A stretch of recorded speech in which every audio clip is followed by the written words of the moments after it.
Good evening from Gilly, everyone. It's Hanifa Menon from hearthealthbrainhealth.com, encouraging healthy grieving and mindful actions. Today, I thought I would start with a quote because it's going to so represent this particular video.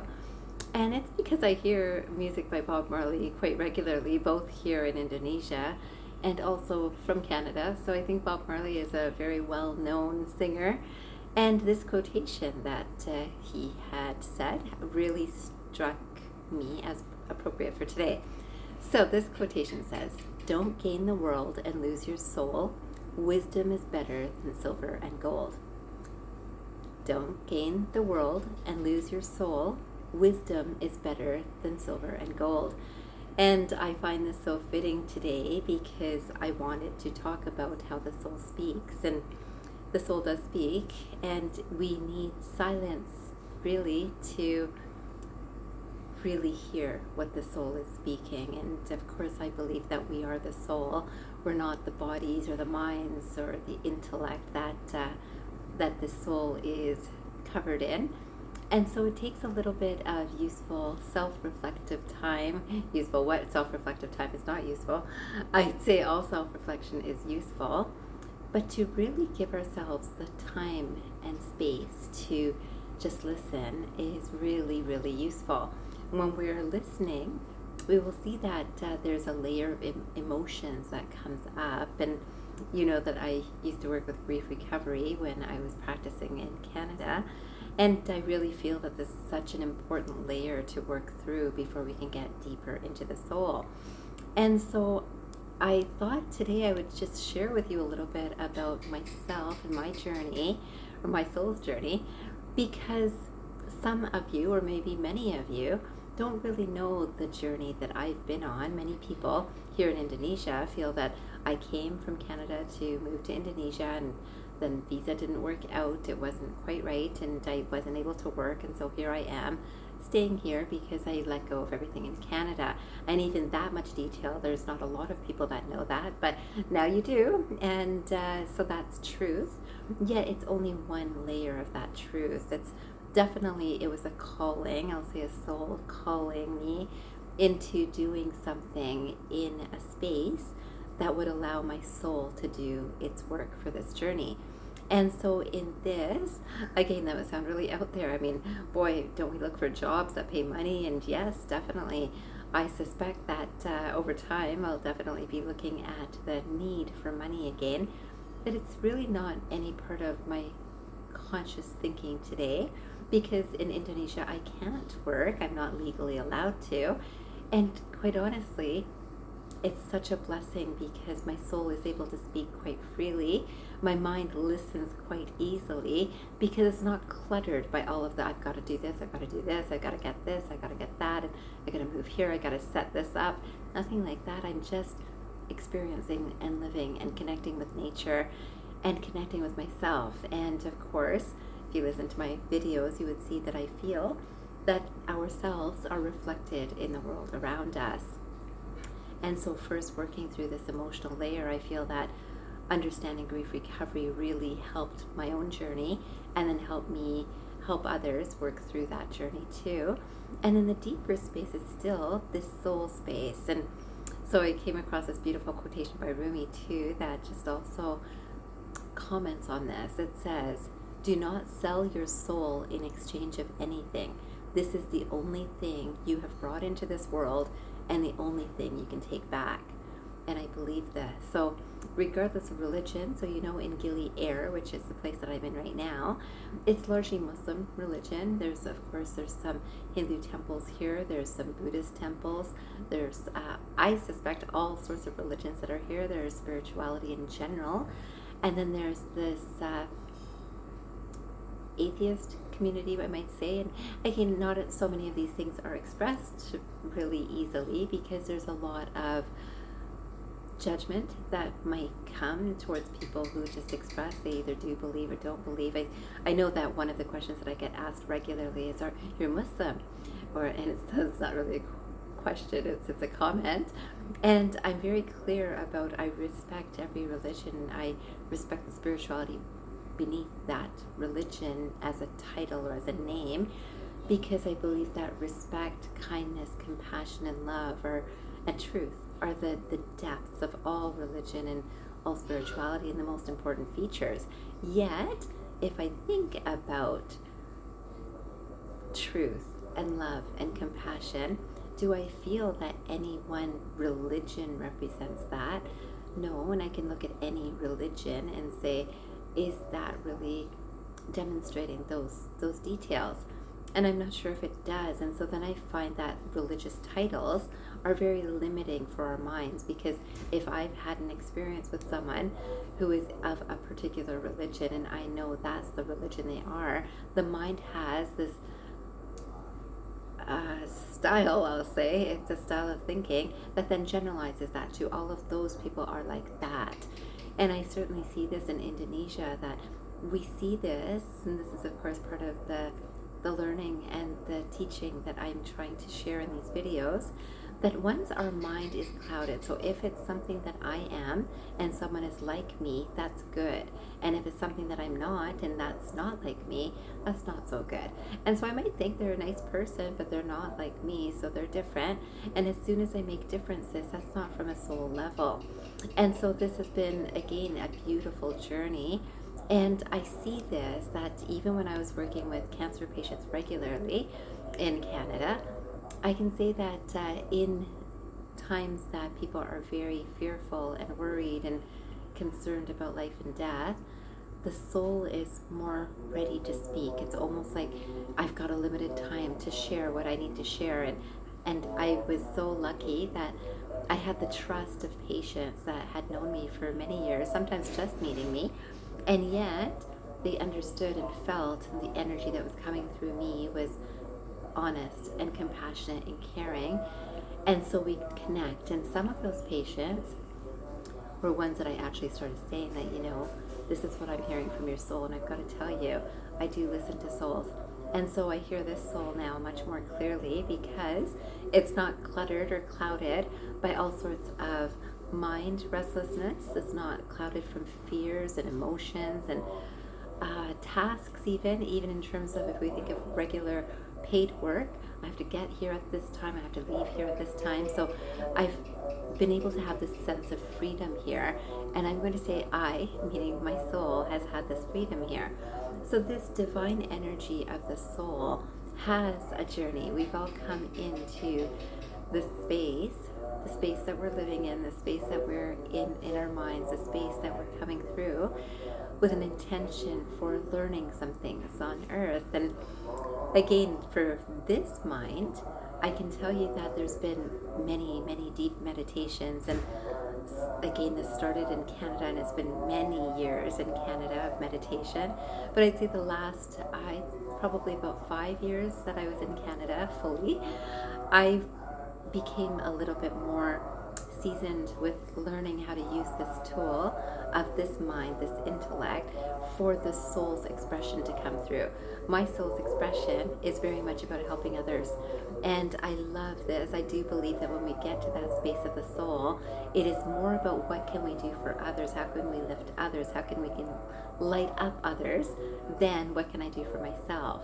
And so this was a beautiful journey that began in Canada and is continuing here, largely because I am not able to work. And so thank you, Indonesia, for that blessing. That who would have thought that I would see that as a blessing today, but thank you. It really seems like the universe conspired to let me have this experience and opportunity, because now when I speak with anyone, it's from this pure space of authenticity. It's literally not, oh, what money can I make from this, or I have to see this many clients to pay my bills. It's, I'm using my savings. Yes, I'm getting some assistance from family for sure, and thank you, mom and dad. And at the same time, I'm using my savings that, it took a lot of work to build up.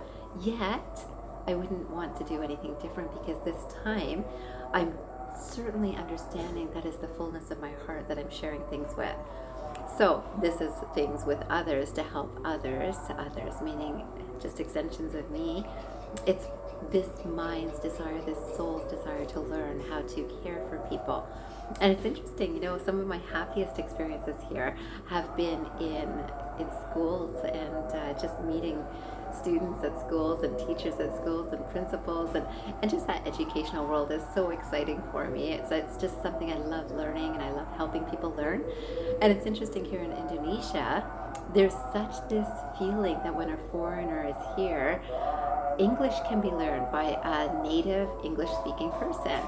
And I suspect there's lots of foreigners that come in to teach English in foreign countries, of course. And I'm not here for that, but I will say that there's a depth that can come through understanding. Language is actually a little bit of a hindrance in terms of soul level understanding. But let's say English is taught, and I have shared this with some people here that we talk about English is very important because the universal language and so useful in so many countries. Yet I talk about if someone studied and learned English really well and they get a job in Spain, because a lot of students here would like to go somewhere internationally to work.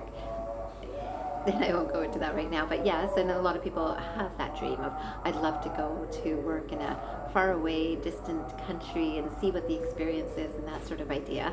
Then Spanish is going to be more important than English in that time. So I just like to clarify that language we can learn. Luckily, there's lots of apps that help us learn today. But there's also what's lost is just the awareness of the essence of people. So the essence of me is the same as the essence of you, that pure space that is divinely guided, that is divinely filled. That's our soul space. And this space is a space that without even language we connect. And I have had that wonderful experience with so many people here that, again, they would see that they're limited for the amount of English they can speak with me, and some will get shy and not speak, and others will try to say one or two words or a few words or several words, whatever they might know, the ones that are really trying to connect. And then I am trying to connect, so I might say the limited Indonesian that I've learned over time. And this is, again, it's nice because that's a nicety. It's just like asking how are you in Canada, North America, maybe the world, and it's whatever language. We ask the question, but we're not really listening. We don't really want to hear the deep story of, oh no, this happened and this happened, this is how I am. We really just say it out of a polite nicety. And if we think about connection with soul energies, where I have met you because you're part of the journey for this soul in this life, then I have much more regard for you. I have much more appreciation for you. I am much more attentive to you. And I can also think, what am I to learn from this? Because I came here for learning. And this is what they call the Earth School. This Earth School, again, in spiritual circles, this language is understood, and this Earth School that we've come here to learn something, to be better, to be more compassionate to. And this is not more compassionate, it's to be the fullness of our compassion, which many people cover up when we're working through something not so easy. So then I came across this other quotation, which says, the soul has been given its own ears to hear things that the mind does not understand. I love this. This is a Rumi quote. And as you can see, my mind has been on Rumi quotations too. It says, the soul has been given its own ears to hear things that the mind does not understand. I'm hoping you can hear me because I know that prayer time is going on right now, or some mosque events are going on right now. So that's the background noise that you're hearing. Right now, I'd love for you to understand that unless we have some silence to listen to the soul, and this is why connecting with nature is so useful and important. And I know for myself, being near the ocean is something that really allows me to connect with nature at this deep soul level. But it's also walking on the earth, it's also breathing the air, it's also each breath is part of that connection with the soul, the deeper layer that many people have covered up and are not listening to. So when we understand that the mind is not able to understand the soul, then we allow the mind to relax so that the soul can speak. And surprisingly, is the soul listening too? This is why the soul has been given its own ears.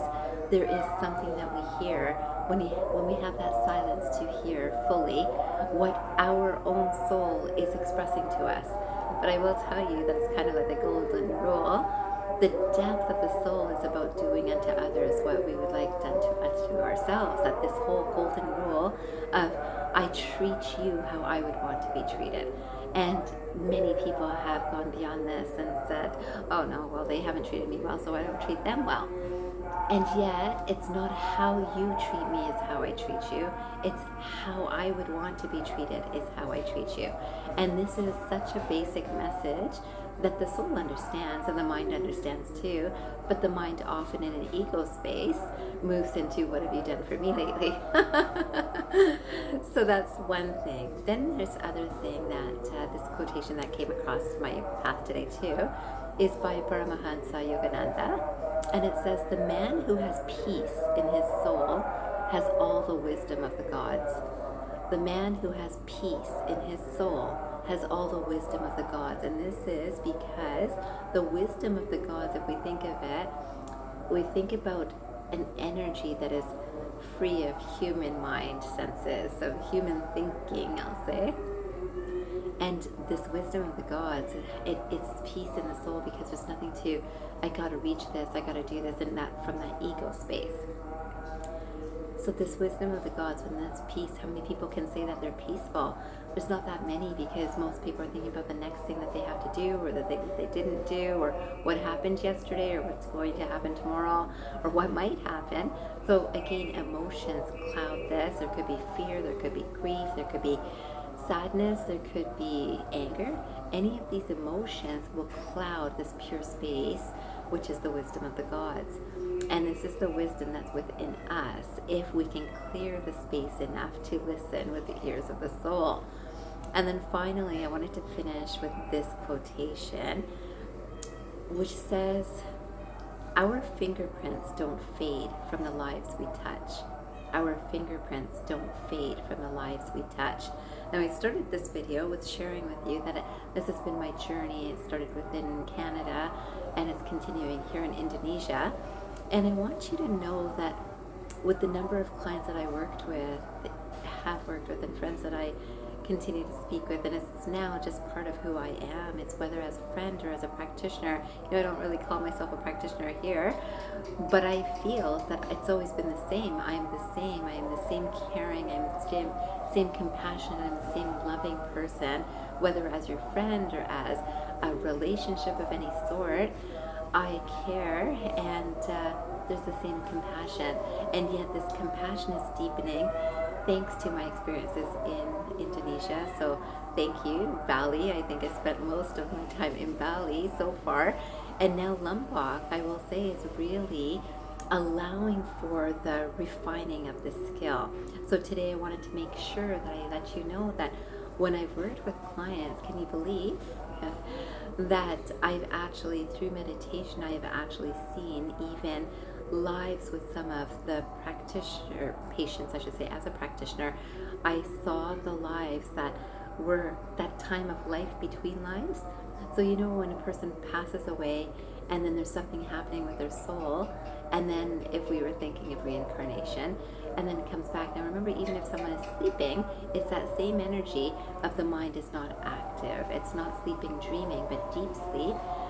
So I've seen some of the clients that I've worked with, and I've actually remembered that we've actually talked in a different space to have a conversation of when we come back into this space, this earth space, for me to remind them, don't let them forget some of these spiritual things that for whatever reason, maybe it's many experiences that I've had about remembering this soul aspect.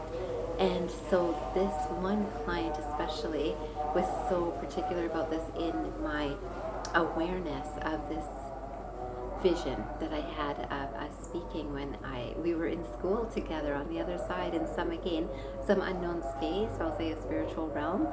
And I remember her saying, okay, Hanifa, in this life, don't forget, remind me about this, help me remember this.